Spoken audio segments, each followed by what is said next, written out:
In this clip, I want to talk to you about approaches to investing and approaches to learning about investing. As an academic and a scholar who's been involved in the investing world for several decades, my natural tendency, of course, is to be guided by the body of academic knowledge in the field. And so let me start with that first. It's ironic that the primary prescription of most investment textbooks tends to be one of diversification. What does diversification mean? Simply stated, it is just an articulation of the notion that not all sectors of an economy tend to move in unison in terms of how their prices change. You can see this in normal lives as well. When an economy is in slowdown mode, when things are not chugging along particularly merrily, there are safe sectors like pharmaceuticals, food, which people are going to need regardless of whether the economy is doing well or badly. When economies are in growth mode, maybe people are willing to take more risks in terms of investing in technology sectors, small cap companies, areas where growth is likely to accelerate over time. So that said, the idea of diversification is nothing more than saying do not put all your eggs in one basket.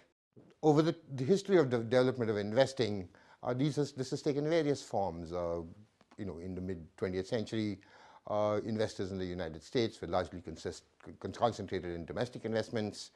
Turns out that by diversifying across into European stocks, which moved to a different drummer in some sense, there were better returns to be had because the correlations between these two sectors of regions of the world were not particularly high at the time.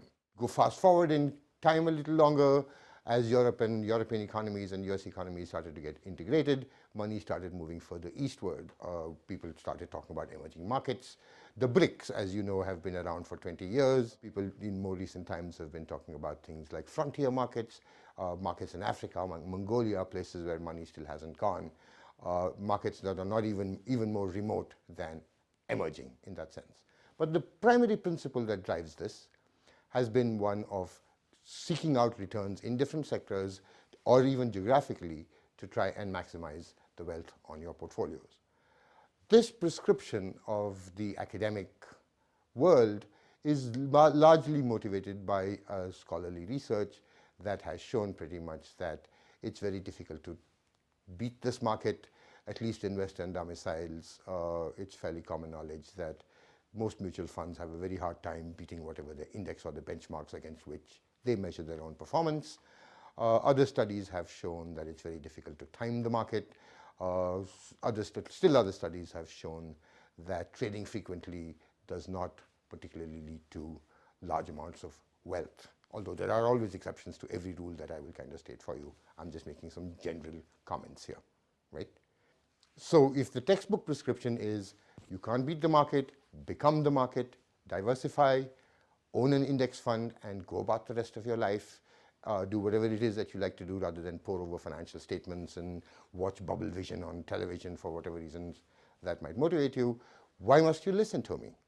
If all you have to do is to just buy into an index fund, you don't need a class like this one, right?